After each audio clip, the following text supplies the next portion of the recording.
November 3rd, 1959, 2:47 p.m. A brownstone on West 68th Street, Manhattan, New York City. The afternoon light on the Upper West Side in November has a specific quality that people who have lived in New York all their lives know intimately. It comes in low and gold and slightly apologetic, as if it knows it doesn't have long before the cold takes over completely. It falls on the brownstones at an angle that makes them look, briefly, like something from a painting, warm and permanent and entirely belonging to themselves. Eleanor Marchetti is 73 years old. She is standing at the window of the apartment she has lived in for 31 years, looking at this light, and she is trying very hard not to cry. She is not succeeding. The letter is on the kitchen table behind her. She has read it 4 times. The 4th time, she read it out loud to her husband Dominic, who is 76 and who has a bad hip, and who sat at the kitchen table and listened to her read it with the expression of a man receiving news that he has been, somewhere in the deepest part of himself, expecting. The letter is from their landlord, from the office of Gerald Whitfield Properties, LLC, specifically, which is the corporate entity through which Gerald Whitfield has been acquiring and managing residential properties on the Upper West Side since 1951, and through which he has, in the past 4 years, converted 17 formerly rent-controlled apartments to market rate by methods that are each individually legal and that collectively constitute something that an honest person would call a campaign. The letter informs Eleanor and Dominic Marchetti that their apartment 3B, 247 West 68th Street, is subject to a rent increase of 340%, effective January 1, 1960, pursuant to a provision in their lease that allows increases commensurate with current market conditions that their original landlord, who died in 1953, had included in the lease as a standard clause, and that no subsequent tenant of his had ever had occasion to invoke. 340%. Their current rent is $42 a month. The new rent will be $185 a month. Dominic Marchetti's pension from 34 years of work at the Consolidated Edison plant on the East Side is $87 a month. Eleanor takes in alterations. She has, in this apartment, on a sewing machine that sits in the corner of the bedroom, been sewing alterations for the neighborhood's women since 1938. This brings in a good month, perhaps $30, $117 a month between the two of them. The new rent is $185 a month. There is a number of ways to say what this means. The simplest is, they will have to leave. Not immediately, they have until January 1st. But effectively and permanently, they will have to leave an apartment they have lived in for 31 years, in a neighborhood they have been part of for 31 years, in the city they were born in. Eleanor Marchetti stands at the window and looks at the November light on the West 68th Street brownstones, and she thinks about 31 years of looking at this light from this window, and she cries. Across the city, on the same November afternoon, a man named Frank Sinatra is having lunch at a restaurant on West 55th Street with a songwriter named Jimmy Van Heusen. They are discussing an arrangement for a song that isn't working yet, a song called The Last Dance that Van Heusen has been working on and that Sinatra believes has the right feeling but the wrong structure, the kind of problem that requires conversation and a good lunch and the specific patience of 2 people who care about the same thing. The lunch is good, the conversation is good, the problem of the song is getting closer to its solution. At approximately 3:15 p.m., the conversation shifts. The way conversations shift when the food is finished and the work is done and 2 people who genuinely like each other are simply talking. Van Heusen mentions a friend, a woman named Rosa DeLuca, who cleans his apartment on Wednesday mornings and who mentioned, last Wednesday, something about her mother's neighbors on West 68th Street, an old Italian couple who are being pushed out of their apartment. How much? Sinatra asks. The rent increase? About $140 a month more than they can pay. Who's the landlord? Someone named Whitfield has a company, been doing this all over the West Side. Frank Sinatra picks up his coffee cup. He drinks. He sets it down. What are their names, he says. The couple? I don't know. Rosa would know. Call Rosa, Sinatra says. Find out their names. Van Heusen looks at him. He has known Frank Sinatra for 15 years. He knows, from the specific quality of the question, not what a shame or that's terrible, but what are their names, exactly what is about to happen. He signals the waiter for the check. He pulls out a dime. He goes to the phone booth in the back of the restaurant. He calls Rosa De Luca. She tells him their names. He comes back to the table. Eleanor and Dominic Marchetti, he says. Apartment 3B. Frank Sinatra writes the name and address in the small notebook he always carries. He closes the notebook. He puts it in his jacket pocket. He picks up his coffee. The song, he says. I think the problem is the bridge.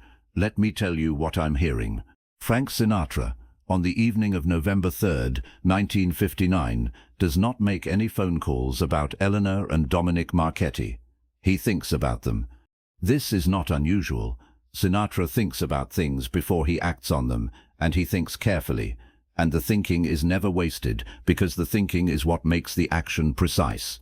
He has learned, in 43 years of living and 26 years of building things, that the quality of what you do is entirely determined by the quality of what you understand before you do it.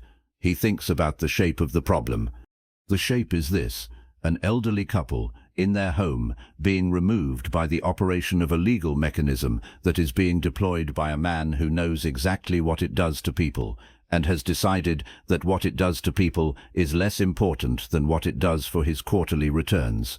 Gerald Whitfield is not a criminal. This is important. Gerald Whitfield has broken no laws. He has used a lease provision that exists and is valid. He has sent a letter that his attorneys have reviewed. He has done what the law permits him to do. The law is not the measure of the thing. This is what Sinatra is thinking about, sitting in his apartment on the evening of November 3rd, with a glass of Jack Daniels and the small notebook open on the table. The measure of the thing is what it does to Eleanor Marchetti, standing at her window in the November light. The measure of the thing is 31 years and a sewing machine in the corner, and an $87 pension, and the arithmetic of $185 against $117. The measure of the thing is, two people are about to lose their home because one man has decided that their presence in their home is worth less to him than the rent increase he can extract by removing them. Sinatra writes two things in his notebook. The first, what the Marchettis need. The second, what Whitfield needs to understand. These are two separate problems with two separate solutions. He closes the notebook. He goes to sleep. In the morning, he makes two phone calls. November 4th, 1959, 9 a.m. The first call is to Milton Rudin, his attorney. Milton, I want to set up an anonymous trust for a specific purpose. No connection to me, not in the documents, not in the correspondence, not anywhere. I want it completely clean. What's the purpose? Rent subsidy. For a couple on the Upper West Side. I want to pay the difference between what they can afford and what their landlord is charging, for as long as they want to stay in that apartment. Monthly, anonymous, direct to the landlord, not to them. A pause. You want to pay Whitfield's rent increase without the tenants knowing you're paying it. I want them to stay in their apartment. I don't want them to know why they're able to stay. Frank, can you set it up? Of course I can set it up. I just want to make sure I understand. Milton. An old woman is standing at her window crying. I want her to stop. I want to do it without her knowing I did it. Can you set it up? A pause. By the end of the day, Milton Rudin says, good, I'll give you the specifics. He gives Rudin the names, the address, the landlord's corporate entity, all of it from the notebook, where Van Heusen's information from Rosa De Luca has been written in Sinatra's small, precise hand. He hangs up. The trust is established that afternoon. It is called the West Side Housing Assistance Fund, which sounds institutional and municipal and entirely disconnected from any individual. It makes its first payment, $68, the difference between $185 and $117, on December 26, 1959, directed to the account of Gerald Whitfield Properties, LLC, designated as rent for apartment 3B, 247 West 68th Street, effective January 1, 1960. The payment is made monthly, on the 26th of each month, for 11 years. Eleanor and Dominic Marchetti never learn where it comes from. They know only that in late December they receive a letter from Gerald Whitfield Properties, LLC, informing them that a housing assistance organization has arranged to cover a portion of their rent increase and that their out-of-pocket obligation will remain $42 per month. Eleanor Marchetti reads this letter sitting at the same kitchen table where she read the first letter. She reads it twice. Then she calls her daughter in Queens. She tells her that something, she doesn't know what, has changed, that they can stay. Her daughter, who will come to visit on Christmas Day, will find the apartment as it has always been, the sewing machine in the corner, the photographs on the walls, the kitchen that has fed 31 years of meals. The light through the window will be the same light it has always been. Eleanor will stand at that window on Christmas morning after her daughter has gone back to Queens, and she will not be crying. The second solution is different in character from the first. The first solution addressed what the Marchettis needed, to stay in their home. The second solution addresses what Sinatra wrote in the notebook as what Whitfield needs to understand. And what Whitfield needs to understand is not, primarily, that he has done something wrong.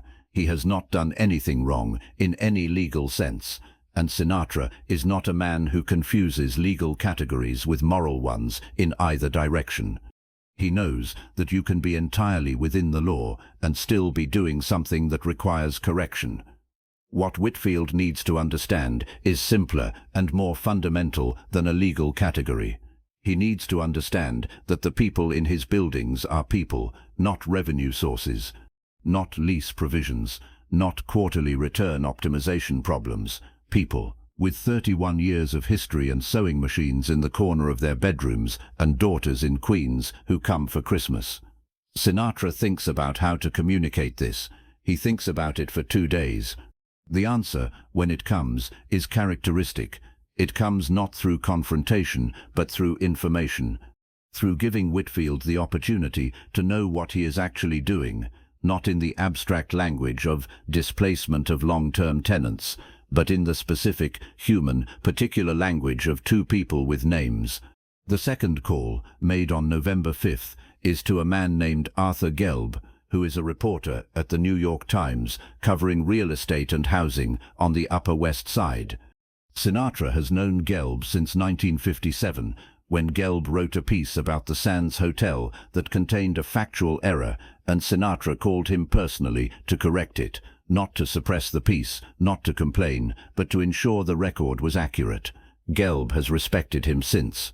Arthur: I want to give you something, not a story about me, a story about a couple on the Upper West Side, an elderly Italian couple, 31 years in their apartment, being priced out by a rent increase that's technically legal and humanly indefensible. The landlord's name is Gerald Whitfield. He has a company called Gerald Whitfield Properties, LLC. He's been doing this all over the neighborhood for 4 years. Is this connected to you in any way? No, Sinatra says. Their neighbor knows someone who knows me.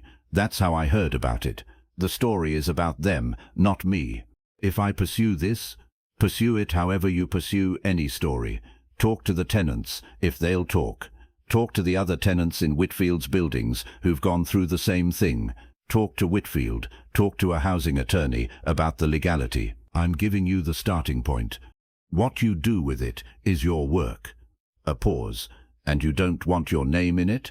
I want their names in it. Eleanor and Dominic Marchetti. That's what I want in it. Arthur Gelb does pursue it.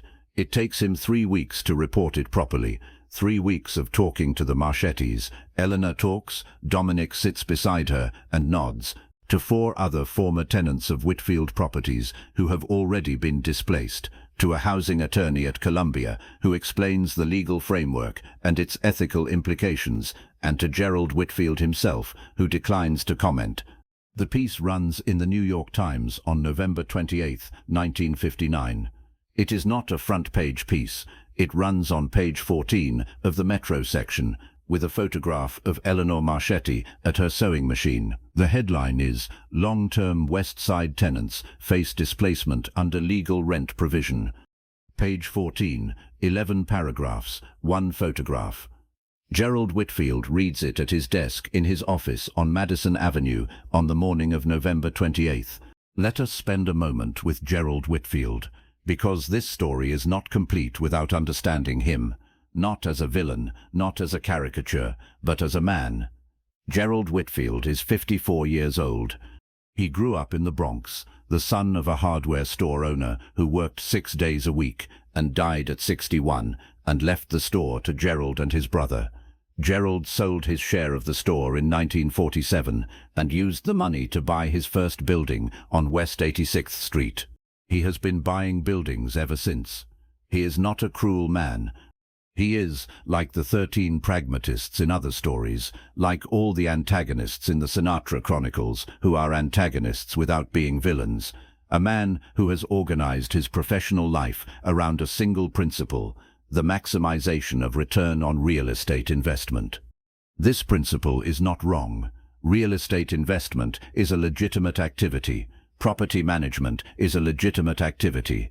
Even rent increases within the law are a legitimate activity. The problem is not the principle.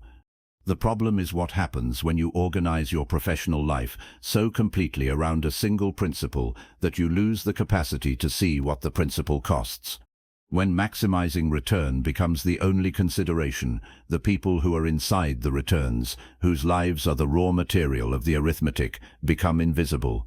Gerald Whitfield has not thought about Eleanor Marchetti as a person. He has thought about apartment 3B as an asset generating below-market returns. This is not malice.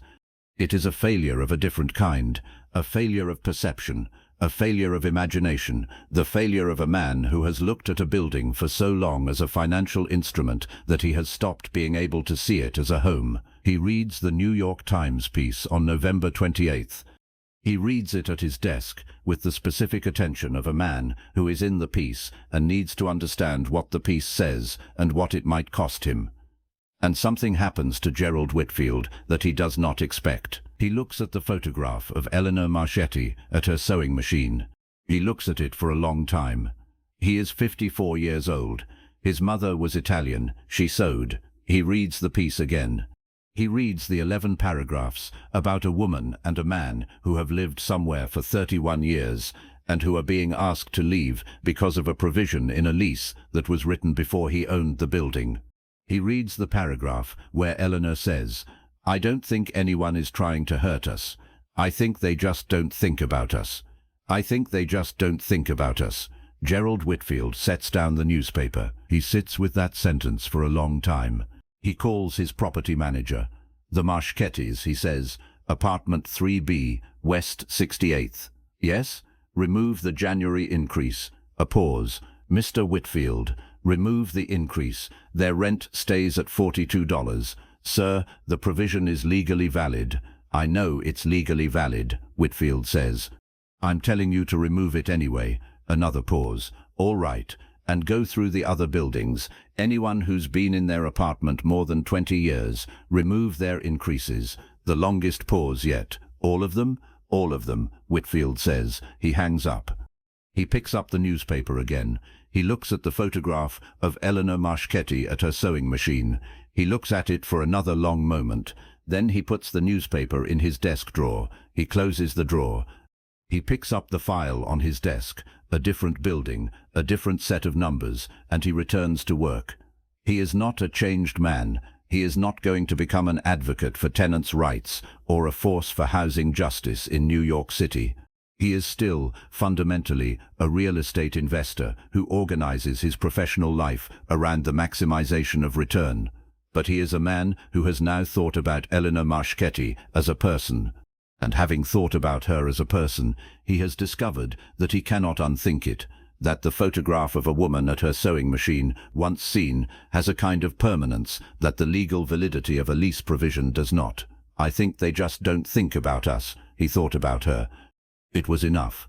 December 26, 1959. Eleanor Marchetti receives a letter from Gerald Whitfield Properties, LLC.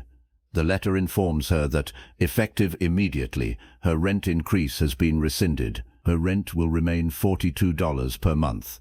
The letter does not explain this. It does not reference the newspaper article. It uses the language of property management correspondence. Upon further review of current tenant agreements and market conditions, we have determined that the proposed adjustment is not warranted at this time. Eleanor reads this letter at the kitchen table. Then she reads it again. She calls her daughter. "The rent," she says. "They're not raising it. We can stay." Her daughter asks why. Eleanor says she doesn't know. She calls the building manager, who tells her he doesn't know the details, that the decision came from the main office. She tells Dominic. He sits at the kitchen table and listens, and then he does something that he almost never does anymore. He cries. Not with grief, with the specific, releasing relief of a man who has been carrying something for weeks and has just been allowed to set it down. Eleanor does not cry. She goes to the kitchen and starts making dinner. She never learns that the West Side Housing Assistance Fund exists. She never learns that for the first 2 weeks of December, while Gerald Whitfield was thinking about her photograph, the trust was standing by to cover whatever remained after Whitfield's decision, and that it had been prepared to do so for years. She never learns that a man named Frank Sinatra, having heard about her situation in a restaurant on West 55th Street, wrote her name in a small notebook and made 2 phone calls the next morning. She knows only she is staying. Her sewing machine is in the corner. The light through the window in the mornings is the same light it has always been. This is what she knows. This is enough. Frank Sinatra does not tell anyone about the Marchettis. Not Jilly, not Dean, not his daughter, not his attorney, beyond what Rudin needed to know to set up the trust, and Rudin, who has known him for years, keeps it. He does not tell anyone because telling would transform the act into something other than what it was.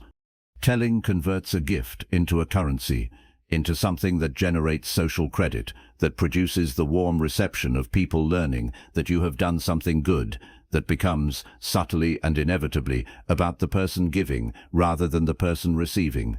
He does not want it to be about him. He wants Eleanor Marchetti to be able to stand at her window and look at the November light without crying, and he wants this outcome to exist in her life as something that simply is, not as a favor from a famous person, not as charity, not as anything that requires her gratitude or changes the nature of how she occupies her own home. He wants her to stay in her home because it is her home, not because Frank Sinatra gave her permission to stay in it. This is the most precise thing he does in this story. More precise than the trust, more precise than the call to Arthur Gelb, more precise than the specific sequence through which Gerald Whitfield came to think about Eleanor Marchetti as a person instead of as a lease provision. The most precise thing is the silence. Because silence here is not the silence of someone who has nothing to say. It is the silence of someone who has decided that what they have to say would serve themselves and not the person they are trying to help. This is a distinction that most powerful people never learn. The powerful people who give money do so generally in circumstances that allow them to be known for giving. The gift comes with their name attached, on a building, on a program, in a press release. This is not wrong. This kind of giving is real, and it produces real goods in the world, and it should not be dismissed. But it is a different thing from what Frank Sinatra does with the West Side Housing Assistance Fund and a phone call to Arthur Gelb. What Sinatra does is give something that does not produce social credit, that cannot be turned into a currency of reputation, that exists in the world only as its effect, as an old woman not crying at her window, as an old man not carrying a weight, as 31 more years of ordinary life in the apartment that contains their particular 31 years. There is one more thing to tell. It is the smallest thing in this story. It is also, perhaps, the truest.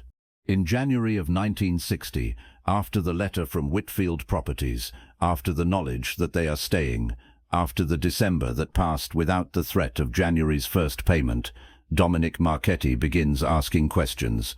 He is a quiet man, Dominic. He has always been a quiet man. 34 years at Consolidated Edison, where you learned early that the plant runs on people who do their work and don't make noise. He has lived 76 years by the principle of minding his own business and trusting that the world contains more goodness than it reveals on any given morning. But he is also a man who spent 34 years working with machines and who understands from that experience that nothing happens without a cause. Things do not improve without a reason. Landlords who are raising rents do not, without reason, reverse their decisions. He talks to Rosa DeLuca's mother, who lives in the building next door. Rosa's mother is a woman who knows the neighborhood. She knows most of what moves through it. She tells him what she knows, which is not much, that her daughter Rosa cleans for a songwriter named Van Heusen, and that Van Heusen mentioned the Marchetti situation to a friend of his, and that the friend may have done something. What friend? Dominic asks. Rosa's mother shrugs. She said it was someone her boss knows, someone in music. Dominic Marchetti thinks about this for a few days. Then he thinks about the newspaper article, which he read with Eleanor when it appeared on November 28th, and which surprised him by the fact that someone had told a reporter about two old people on West 68th Street. He thinks about the specific oddness of a newspaper reporter appearing at their door and asking to talk to them. He thinks about the trust, the West Side Housing Assistance Fund, which sent its letter in late December, and which he and Eleanor have been receiving monthly payments from since January. He has looked into this organization. He cannot find it listed anywhere. It has no office. It has no phone number. It has, in his investigation, no existence except as a source of monthly payments to Gerald Whitfield Properties LLC on behalf of Apartment 3B. He thinks about all of this for a long time, and he arrives, without certainty, without the kind of proof that would satisfy anyone who needed proof, at a conclusion. He does not share this conclusion with Eleanor. This is his decision, made deliberately. Eleanor does not need to know. Eleanor needs to be able to stand at her window in the morning without the knowledge that someone arranged her ability to stand there.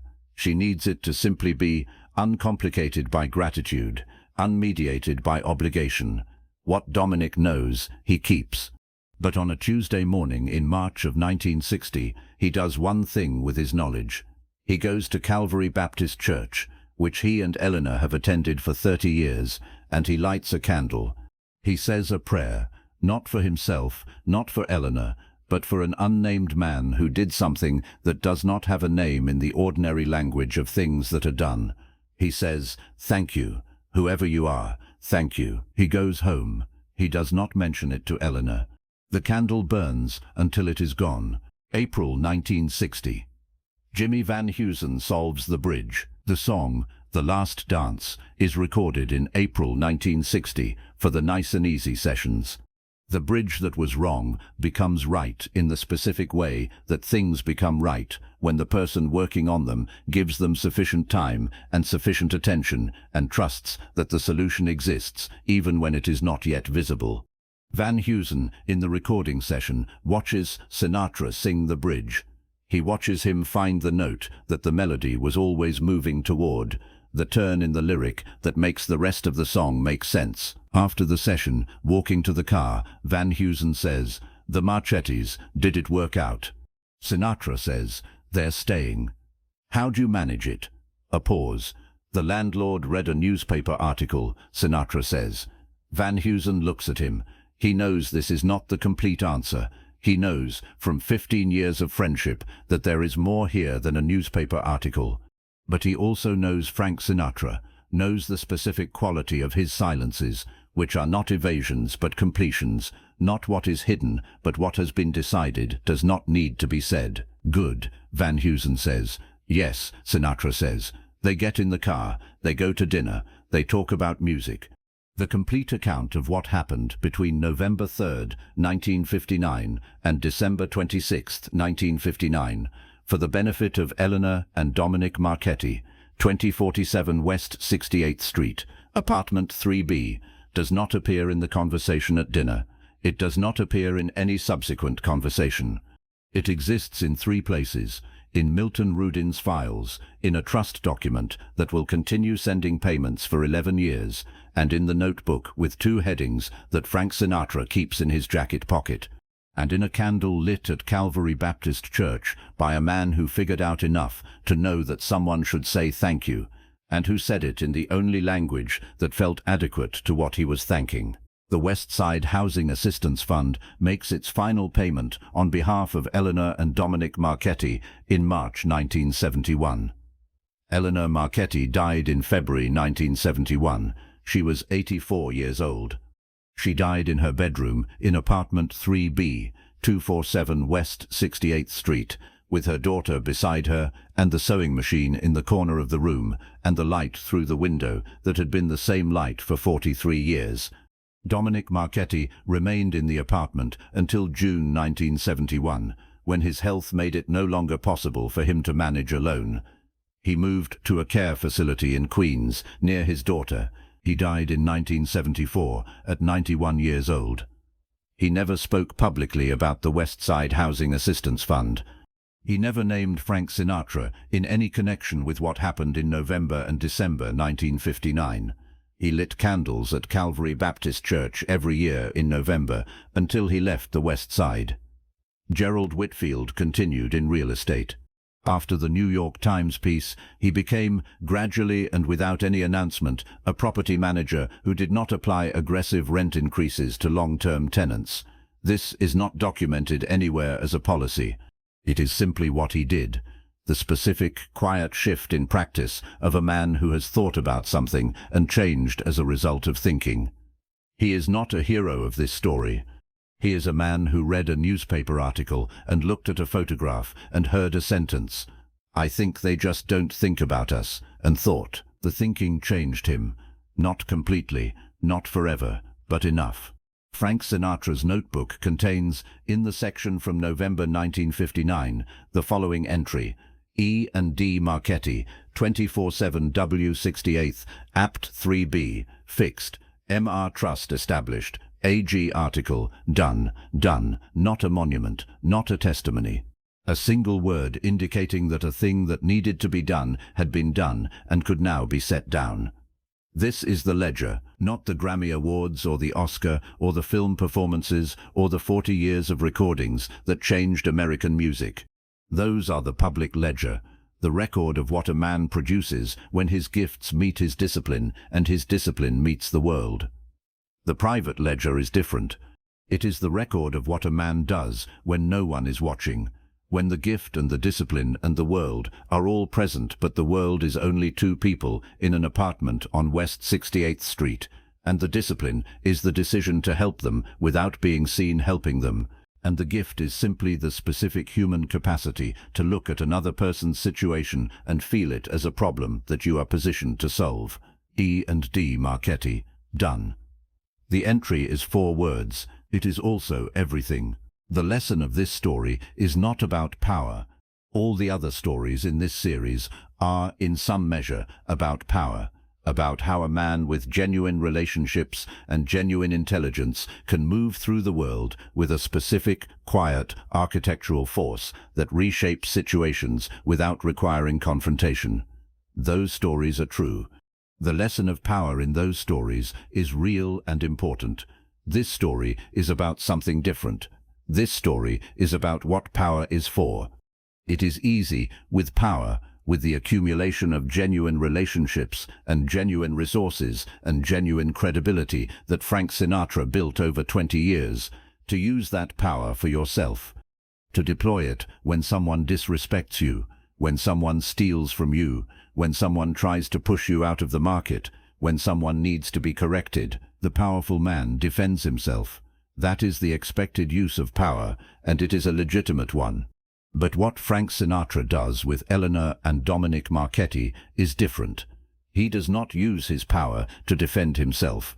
He uses it to defend two people he has never met and will never meet, for no reason beyond the fact that he heard about them in a restaurant and thought about them and decided that he was positioned to help, and that being positioned to help created an obligation to help. He does this anonymously.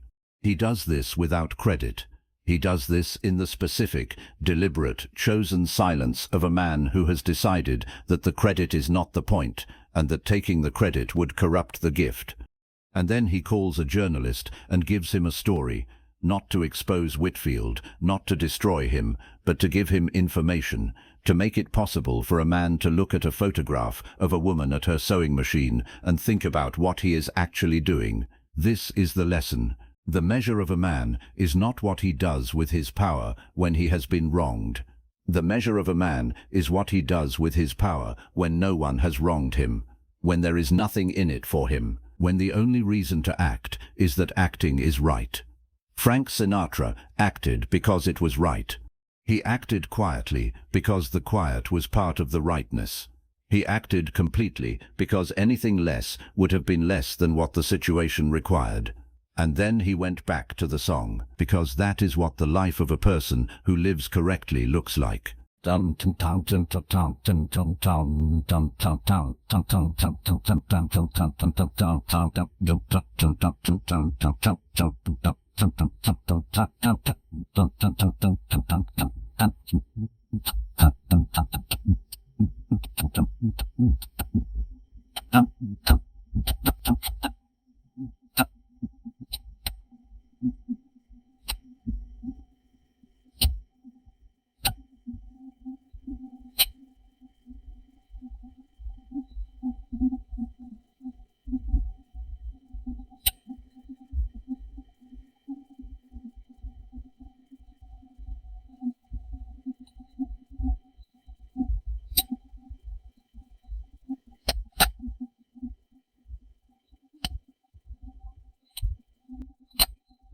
And then, because of a chain of events so quiet and so clean that she never fully understood it, she stopped crying. Inhold estunend, minunchin pictifoni filan dosponin, nounchin the personhood deserves. Eleanor Marchetti stood at her window in November 1959 and cried.